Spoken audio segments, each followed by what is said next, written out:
Nós vamos continuar uma série de mensagens que nós estamos refletindo durante esse mês de agosto com o tema permanecer. Por que a proposta desse tema, permanecer? Porque a gente olha para a cultura em que a gente vive e a gente percebe que nós facilmente desistimos das coisas. Não só desistimos das coisas, como também justificamos as nossas desistências por essas coisas externas. Então a gente muda constantemente de relacionamento, a gente muda de trabalho, muda de cidade, muda de amigo, muda de igreja, porque de alguma forma nós temos dificuldades de enfrentar circunstâncias adversas a nós. Somados essa dificuldade humana de comportamento, de mudança, a gente também tem um quadro político, um quadro social em nosso país que nos leva a um total desânimo. Vamos ser bem sinceros, essa última semana a gente conversa com as pessoas, eu não sei se você tem essa impressão que eu tenho, nos nichos de relacionamento, é muito difícil você encontrar alguém com uma palavra positiva em relação ao futuro. A palavra que talvez resume muito bem o que nós vivemos é uma expressão chamada niilismo, que tem como premissa o pessimismo generalizado. Há um niilismo generalizado. As pessoas estão muito pessimistas em tudo. A gente discute política, discute a realidade do Brasil, social, e a gente chega à constatação de que as coisas não têm jeito, e é melhor a gente mudar, é melhor a gente pensar numa coisa trágica. Isso é interessante. As pessoas também, quando percebem dificuldades de mudança, elas esperam que alguma coisa trágica aconteça para trazer algum sentido. Também há esse sentimento do niilismo, uma tragédia que mude realidades, e a gente então tem esse diagnóstico de que todos nós vivemos hoje uma circunstância adversa, que nos faz desistir, que nos faz mudar, que nos faz ser pessimistas e de alguma forma não enfrentar as realidades da vida. E nesse ponto eu quero gastar um tempinho nessa introdução, para a gente ter uma reflexão importante a partir de um texto bíblico, é o fato de que nós temos justificativas para essas desistências. Aliás, eu diria que nós somos especialistas em ter justificativas para tudo. Antes sequer de que as coisas aconteçam em nossa vida, nós já temos uma justificativa caso dê errado. Não é assim? É o problema externo, é alguém que é responsável. Isso acontece com os nossos filhos, é muito comum, às vezes numa prova, em alguma coisa que diz respeito à responsabilidade, não se faz, e a justificativa sempre aparece dizendo assim, mas nós chegamos tarde, mas aconteceu isso, mas foi o outro. Porque nós temos dificuldade de lidar, de enfrentar certas circunstâncias da vida, e nós cortamos atalhos constantemente para justificar a nossa fragilidade e a nossa incapacidade de lidar com os problemas da vida. Freud fala a respeito dos mecanismos de defesa que todos nós desenvolvemos. Alguns, como por exemplo, compensação, expiação, fantasia, formação reativa, identificação, isolamento, negação, projeção e regressão. São mecanismos de comportamento humano que nós temos diante de situações que nós não queremos enfrentar. Eu queria falar nessa introdução sobre dois, rapidamente. Um porque tem mais a ver com o comportamento do homem, outro porque tem mais a ver com o comportamento da mulher, ok? De uma forma geral, não só se aplicando numa relação conjugal. O primeiro sentimento, ou o primeiro mecanismo de defesa que nós temos, e isso tem a ver muito com a construção masculina, é a negação. O homem tem como recurso, diante das circunstâncias de enfrentamento, negar. Aliás, mulheres, nós somos especialistas nisso.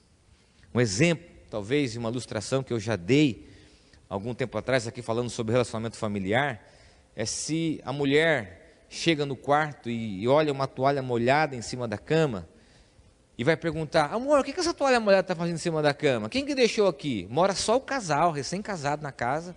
O homem responde, não sei. Amor, como não sabe? Só tem nós dois nessa casa. Amor, eu não sei, estou falando sincero para você, eu não sei quem colocou essa toalha molhada. E ele cria um roteiro, sei lá, alguém pulou aqui na janela, mesmo que o casal more no 16º andar. E se tiver câmera, e se filmar, ele é capaz de dizer que tem um irmão gêmeo, mas ele não vai reconhecer a responsabilidade e enfrentar aquela situação. Desde criança, nós homens temos esse mecanismo da negação. A gente prefere não olhar para as coisas, a gente prefere não enfrentar, criar justificativas, negar até o fim, como um recurso, como um mecanismo de defesa, para não termos que olhar de fato para a realidade. As mulheres estão felizes, né? Chegar em vocês. Existe um recurso muito comum dentro das relações femininas, que é a sublimação. Você pegar a energia de um outro lugar e sobrepor sobre uma outra situação. Voltemos à história da toalha. O homem chega no quarto, abre a porta, uma toalha molhada em cima da cama.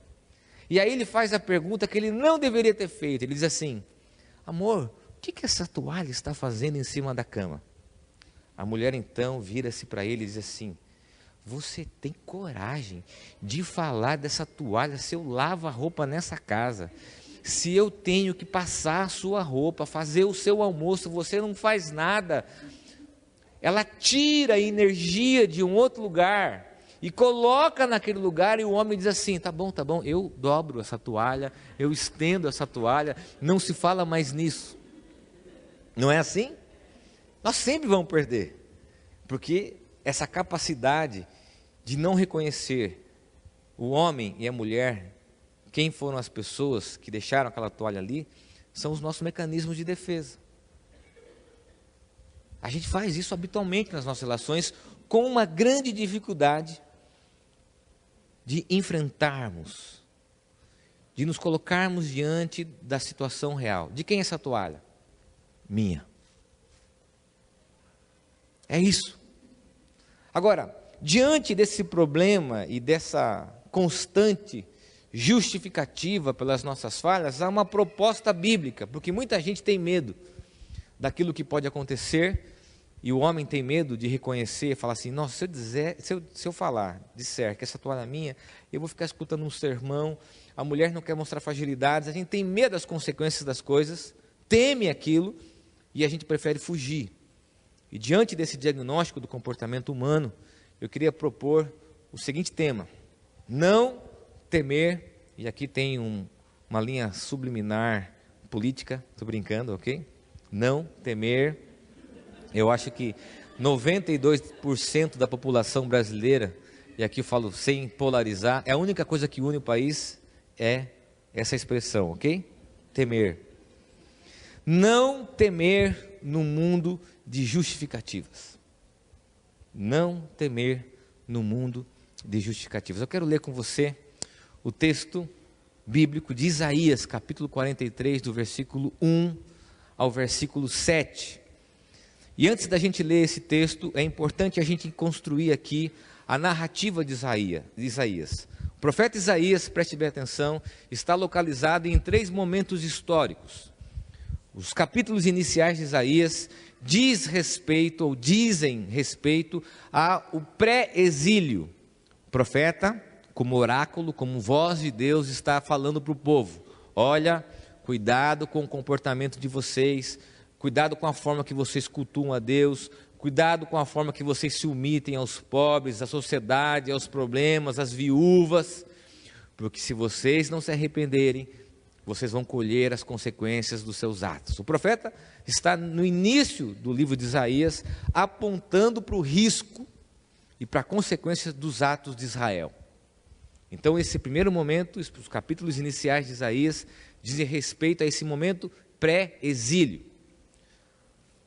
Os capítulos que dizem respeito ao meio do livro, e o capítulo que nós vamos ler faz parte desse momento, retratam o momento que o povo de Israel está exilado, foi levado como cativeiro, como escravos para a Babilônia. E é nesse período que o povo está no exílio, que o profeta está falando. O profeta como oráculo. O que é oráculo? Deus falando através da boca do profeta. Há uma expressão muito comum nos livros proféticos, através do termo assim diz o Senhor. Quando o profeta diz assim diz o Senhor, é a voz de Deus, ele é um oráculo de Deus. E depois, nos capítulos finais de Isaías, nós temos um momento pós-exílio. Pós-exílio, quando o povo é liberto através de Ciro, e esse povo sendo liberto retorna para Jerusalém.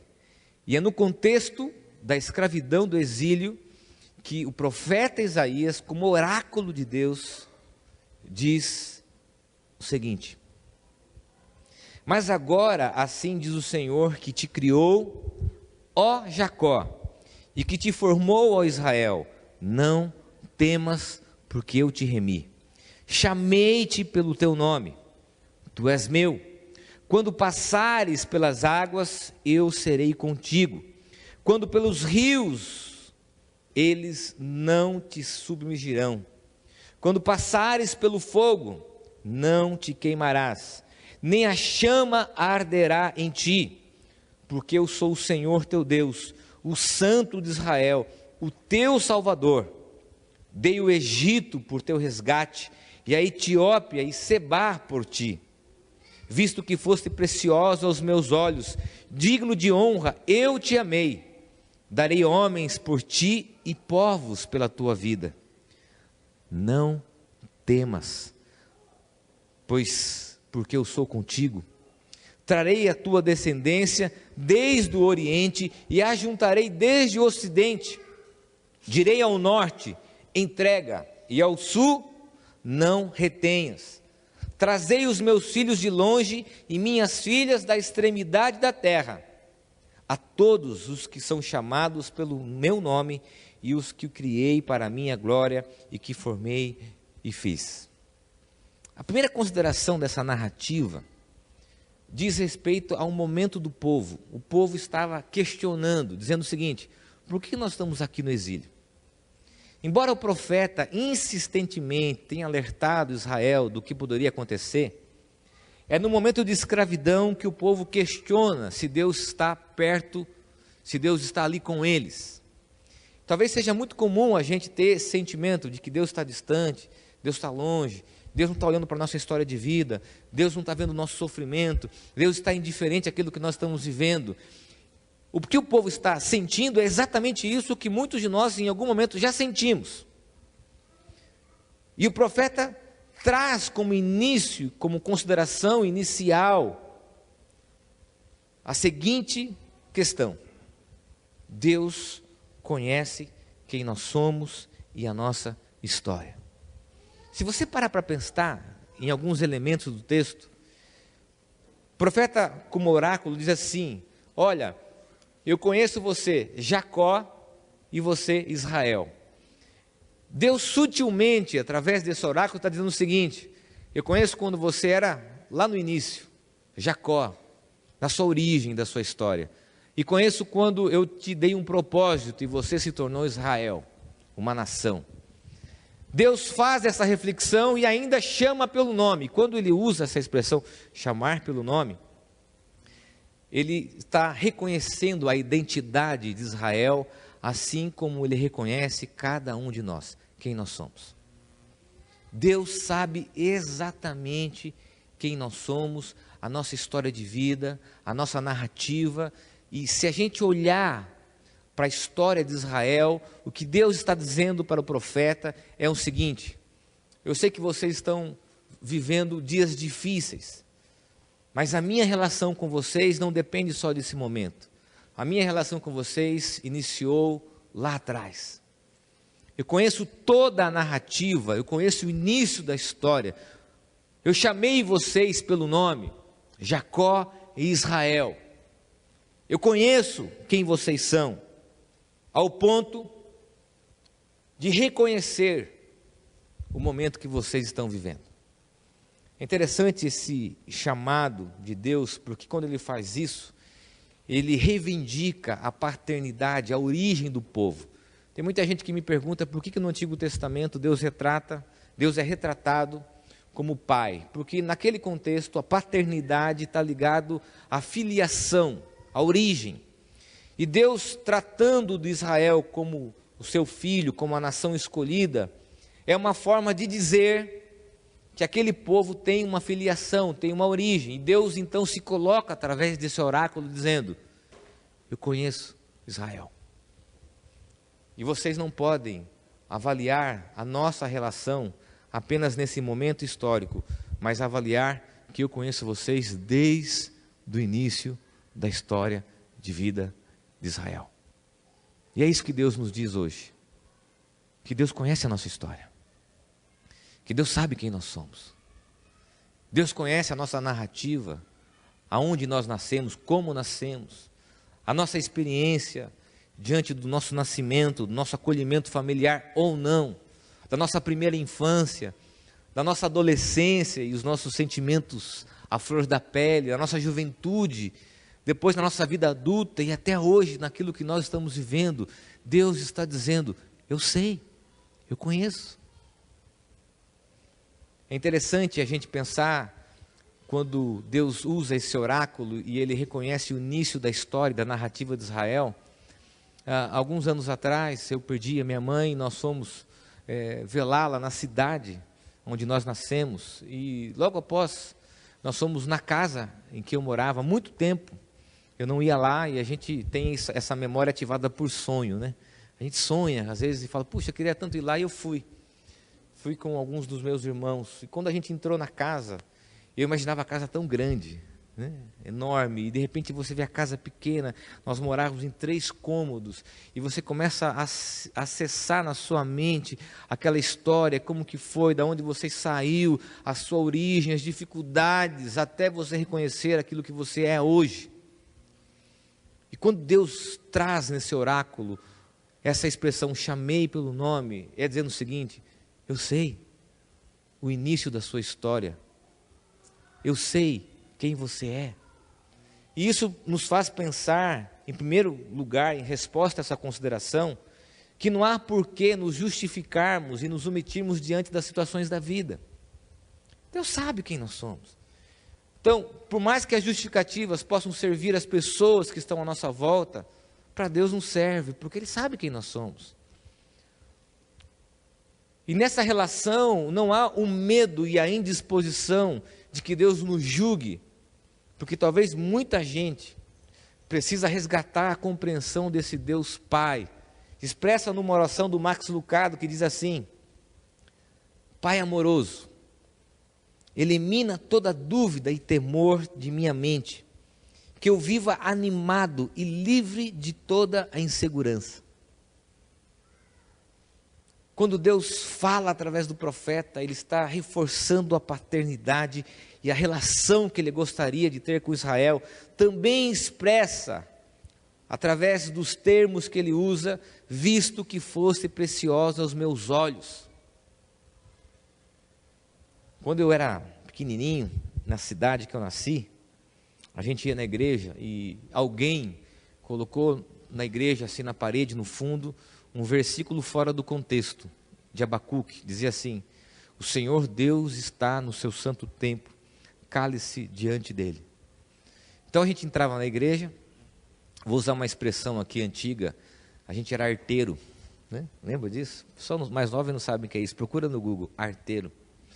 A gente era arteiro e a gente entrava naquele pique, sempre tinha um tio, uma tia que vinha dar um beliscão na gente assim: Deus está aqui, olha lá. E a gente, é verdade, Deus está aqui. Sempre éramos repreendidos com uma compreensão religiosa de temor, não no aspecto do respeito, porque é importante, não quero desconsiderar isso, mas numa compreensão de um Deus terrível, de um Deus punitivo, porque Israel naquele momento estava compreendendo dessa forma, e Deus quer desconstruir isso. Por isso que Brennan Mann tem uma expressão muito interessante que diz: um número grande demais de cristãos vive na casa do temor e não na casa do amor. E a palavra de Deus, através desse oráculo, está reconhecendo a paternidade, dizendo para Israel: Israel, a minha relação com você é uma relação de origem, não é baseada só nesse momento, porque eu estou ligado ao início. Deus sabe quem você é, Deus sabe quem eu sou, como eu sou e a minha história. Agora, o texto também nos faz considerar, e essa é a segunda consideração, que Deus não está nos isentando das situações da vida. Preste bem atenção no que eu vou dizer para você.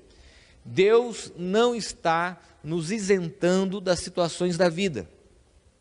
O texto vai dizer o seguinte: quando passares pelas águas, eu serei contigo. Quando pelos rios, eles não te submergirão. Quando passares pelo fogo, não te queimarás. Sabe o que nós gostaríamos? Pular de fase aqui. De que Deus nos desse algo mágico, e nós buscamos isso nas religiões, e muita gente tem pregado isso, que Deus nos tira de situações difíceis. Deus não está nos isentando. Deus está olhando aqui para o trajeto de Israel. Olha, há um movimento, há uma narrativa, e vocês vão passar por situações que vão exigir de você isso, mas quando isso acontecer, não vai afetá-los, vocês vão trazer marcas, vocês não vão sofrer aquilo que está sendo proposto pelas adversidades da vida. Sabe o que nós queremos? Nós queremos que a nossa vida não tenha problemas e dificuldades. O que a gente quer, o que nós desejamos é pular essa etapa. Uma das coisas mais bacanas da paternidade é você vivenciar pequenos momentos que ficam gravados no nosso coração por toda a eternidade. E um desses momentos é quando você ensina o seu filho a andar sem rodinha de apoio. Eu tive a alegria de poder fazer isso com os 2 filhos, né? Um não consegui, eu tenho que empurrar ainda, mas é um privilégio também. Mas eu tive que passar por esse teste. E o primeiro filho, eu não sei se você sabe disso, mas o primeiro filho, ele é moldado de ansiedade, de expectativa, né? O exemplo maior talvez seja contado pela chupeta. A chupeta expressa muito bem o que é o primeiro filho. O primeiro filho, a chupeta cai, você vai lá ferver, esterilizar, compra um esterilizador, vai no pediatra para fazer um exame de sangue, ver se a bactéria não contaminou, fica aquele negócio, né? O segundo filho, a chupeta cai, você lava só com água mineral, na água da torneira, basicamente. E o terceiro filho, você passa na camiseta e dá tranquilamente. É assim. O meu primeiro filho foi aprender a andar de bicicleta. E como essa expectativa e essa ansiedade que os pais têm em relação a tudo o que acontece, virtualizar, gravar, filmar, estávamos eu e minha esposa nessa tarefa de ensinar o Theo a andar sem rodinha. E aí o que acontecia? A gente vai passando por um processo pedagógico. Primeiro você tira uma rodinha, vai andando meio tortinho, e depois chega o momento que você vai tirar essa última rodinha, você vai soltá-lo. Mas com mãe é muito difícil fazer isso. Porque nós íamos lá, e quando eu soltava a Aline, corria na frente, corria do lado, ficava igual uma goleira querendo pegar ele, e não dava certo. Amor, não faz isso, amor. E nós íamos lá, no segundo dia, aquela mesma coisa, a Aline saía correndo, quase que pegava o volante. O que ela queria, na verdade, brincando, era pegar uma cadeirinha e colocar o Theo e ela pedalar, um sentimento de mãe. Aí um dia a Aline não estava trabalhando. Eu falei, agora é a hora. Filho, vamos andar sem rodinha. Fomos na rua. Pai, mas a mamãe não vai ficar brava? Não, esquece a mamãe, nós vamos agora eu e você. Tem certeza, pai? Tem, vamos lá. E aí você passa por aquele processo didático que talvez seja um grande desafio da paternidade. Você vai até um momento segurando o selinho, o banco, e você sabe e fica pensando qual é o momento de soltar. No meu caso, além disso, eu estava pensando o seguinte, se ele cair, a Aline vai me matar. E você vai naquele sentimento e teste, vai a primeira vez, vai a segunda vez, a terceira vez. Mas, queridos, quando você solta e ele pedala, e ele vai cambaleando, você vai orando, Senhor, e foi. É uma sensação tão grande de realização e também de consciência do nosso papel. Claro que ele caiu, se machucou, ralou, porque isso é uma etapa dele, e a minha etapa como pai ir até aquele momento e dizer, agora é com você. Nós não podemos isentar os nossos filhos das dificuldades e situações da vida, e é exatamente isso que Deus está dizendo no texto. Olha, essas circunstâncias, vocês vão passar, como um processo de imaturidade da vida, como um processo de enfrentamento da vida. E tem uma outra coisa, quando você ensina o seu filho a andar de bicicleta, muita gente acha que isso é suficiente, não tem. Tem o mais difícil, que é ensiná-los a fazer curva. é o mais difícil. Você tem que ir sempre na linha reta. A curva é um segundo estágio, uma pós-graduação. O que Deus está dizendo aqui é o seguinte: olha, não tem como pular etapas. Os sofrimentos, a dificuldade no trabalho, o desemprego, a crise conjugal, a crise com os filhos, essas coisas acontecerão. Que nós queremos uma espiritualidade que nos poupe disso, mas isso não vai acontecer. O que Deus está dizendo é o seguinte: vocês vão passar, não há como isentar vocês disso. E o que eu posso prometer para vocês é que isso não vai trazer marcas, de que isso não vai afetá-los, mas vocês vão passar.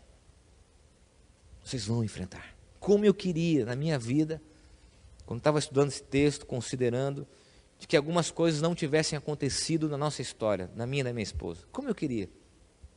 Mas eu não tive essa opção. Não tive. E qual era a minha opção? Acreditar, confiar junto com a minha esposa, de que ele estaria nesse trajeto, nessa história. A terceira consideração é o fato de que nós devemos considerar que Deus nos aponta para um local de segurança, definindo o seu propósito para Israel. Quando ele diz assim, olha, vai haver um limite, eu vou pedir para o povo, para os outros povos, para o Egito, vou pedir para a Etiópia, vou pedir para que esses locais que estejam à volta respeitem a delimitação. Deus está apontando para um destino de Israel. Deus está apontando para um propósito. Deus está apontando para um momento da narrativa que Israel não sabia, mas que ele sabia, dizendo assim, eu já li essa história, eu sei o final.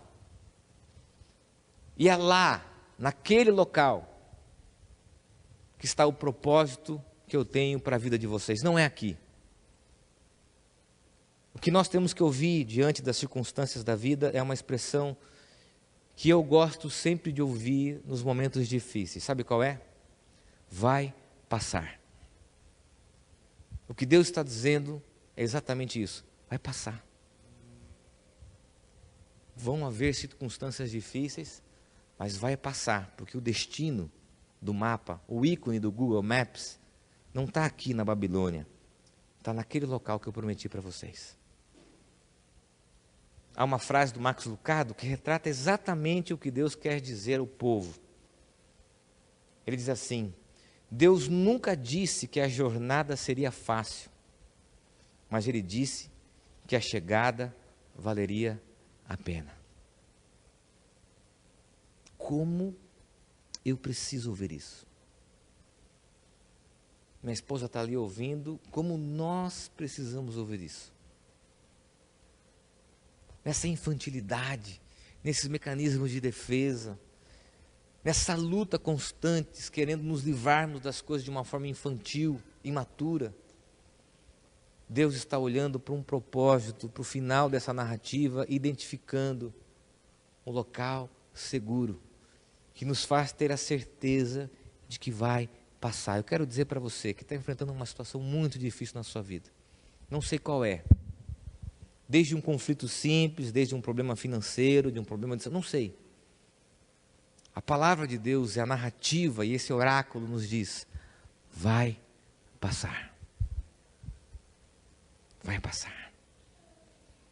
É interessante, porque aqui surge a quarta consideração. Quando você entrou, você recebeu uma tagzinha escrita, não temas. E agora nós vamos entender por que Deus diz isso nessa narrativa.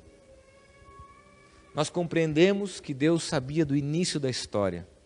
Nós compreendemos que havia um trajeto para Israel passar, assim como nós temos a nossa vida.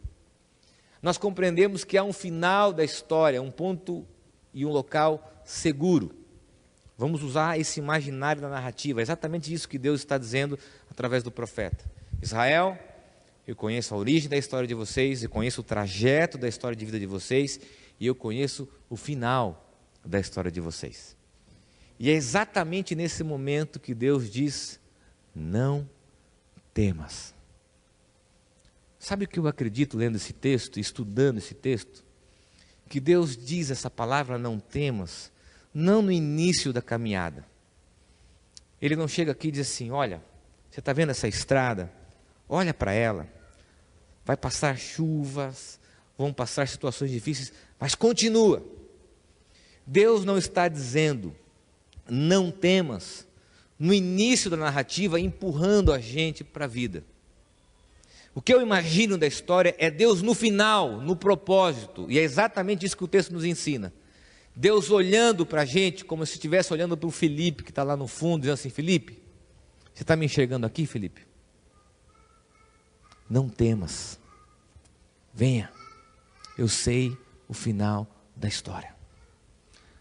Essa expressão bíblica diz respeito a um Deus que nos conhece e sabe o final do nosso trajeto, e diz atemporalmente, dizendo o seguinte, pode vir, não temas, não temas.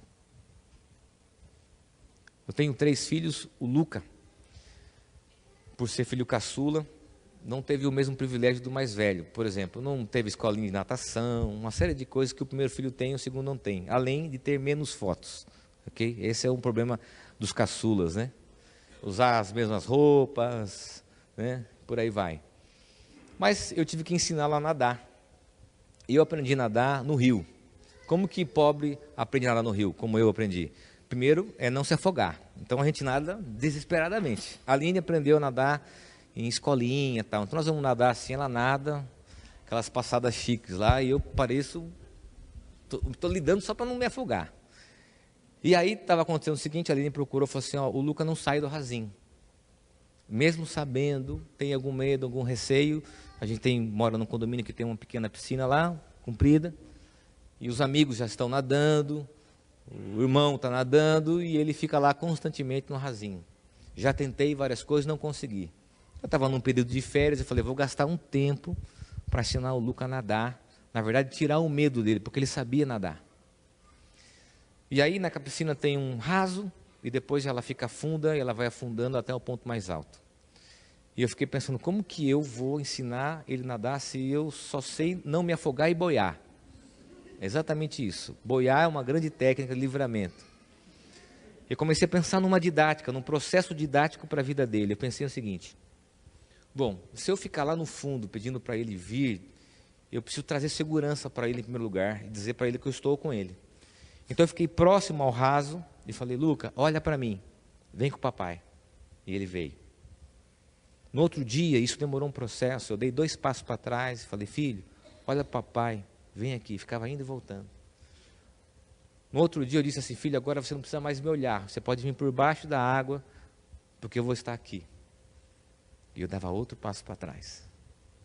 Aí eu dava outro passo para trás. Até que nos últimos dias eu disse assim, filho, vem com o papai. E ele vinha, com segurança, sem medo e sem receio de se afogar. Exatamente isso que Deus está dizendo nesse texto. Deus está nos olhando e dizendo assim, pode ver, não temas. Você está com medo do futuro, medo das circunstâncias que podem acontecer, Deus está dizendo, não temas. Deus não está dizendo não temas e te empurrando para a vida, dizendo assim, agora é com você, se vira. Deus está no final da narrativa de Israel, olhando e dizendo assim, Israel, não temas, porque eu conheço o início da história, eu conheço o trajeto da história e eu conheço o propósito da história. Deus está nos dizendo, não temas. Sabe o que significa a expressão não temas? Um imperativo bíblico, a palavra hebraico é iaré. Nós estudamos juntos aqui com algumas pessoas esse termo, iaré. Nos dicionários, há a seguinte tradução para a palavra temer, iaré. Dúvida da capacidade de Deus em fazer algo em prol do povo. Previsão do mal, medo. Quando Deus diz, não temas, Deus está dizendo para o povo, olha, eu sei que vocês estão prevendo o pior. Eu sei que talvez vocês estão achando que eu estou distante, alheio, indiferente. Mas não iaré. Não temas. Não tenham medo. Aliás, algumas pessoas, eu já ouvi isso dizendo o seguinte: ah, pastor, existem 365 expressões na Bíblia, não temas, um para cada dia. Desculpa desconstruir isso, mas isso não é verdade, ok? Depende da tradução, e é muito menor a quantidade, porque existem traduções que não temas, está ligado ao fato do receio de uma guerra, ao receio de circunstâncias externas, e existe a palavra iaré. Então, alguém disse isso em algum momento e todo mundo acredita. E o que eu creio que a Bíblia nos ensina é que, embora não exista uma expressão não temas para cada dia do ano, exista sim uma expressão não tema para cada circunstância da vida. Existe a expressão não temas para as mais variadas circunstâncias que possamos viver. Qual que é o convite de Deus para nós diante daquilo que nós estamos vivendo? E eu quero terminar com essa expressão: não temas. Não temas.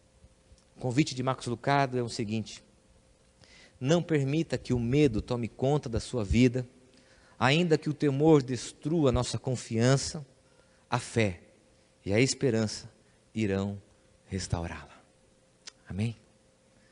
Se no Antigo Testamento nós temos a promessa da terra prometida, através de Cristo, o que nós temos como promessa é a vida eterna e a vida de Jesus. Sabe qual é o final da nossa narrativa? Cristo. Sabe qual é o alvo da nossa vida? Cristo. Ainda mais, através de Cristo, nós podemos crer na expressão não temas. Não temas. Você que está enfrentando uma situação difícil no seu casamento, sem nenhuma possibilidade aos seus olhos, não temas. Você que está enfrentando dificuldades financeiras, profissionais, não temas. Você que está vivendo dúvidas, crises de medo, de pânico, de dor, de crise de ansiedade, Deus está dizendo, não temas. Você que está vivendo, seja lá qualquer circunstância da vida, Deus está dizendo, não temas. Feche os teus olhos, eu quero orar com você.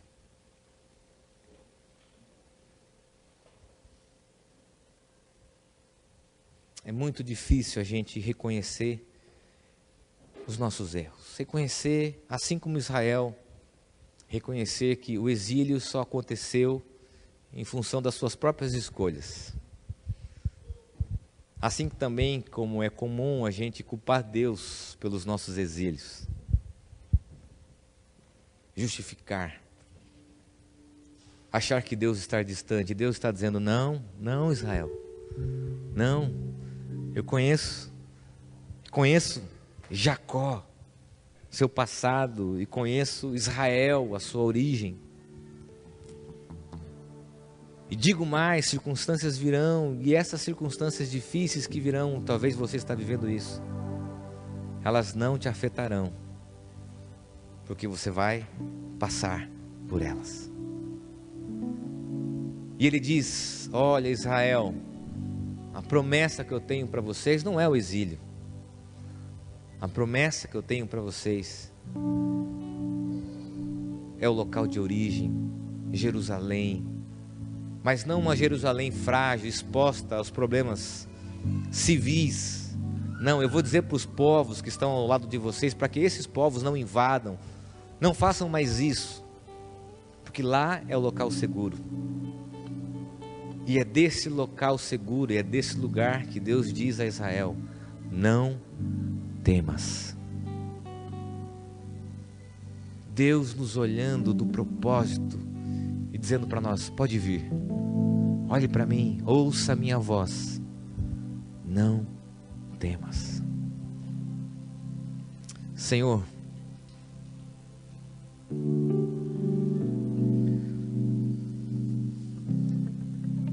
como é difícil entender no meio das lutas da vida, compreender que nós não estamos sozinhos e ainda crer que tudo isso vai passar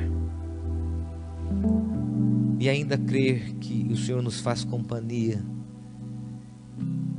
e ainda crer que o Senhor nos diz: não temas.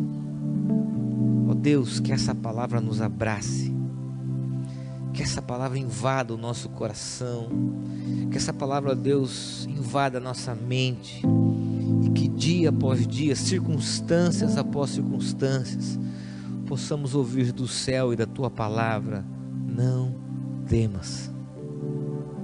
Ó Deus, aqui estão homens e mulheres, jovens, adolescentes, que precisam dessa palavra, que precisam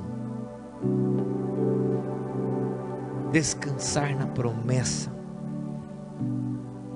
descansar ao som da Tua voz, e saírem daqui, ó Deus, transformados por essa graça e por esse amor. Ó Deus, não deixe que essa palavra volte vazia. O Teu Santo Espírito, que convence o coração do homem, da mulher, do ser humano, dos erros, possa soprar sobre nós nessa noite, possa inundar as nossas mentes e corações, no nome de Jesus, no nome de Jesus.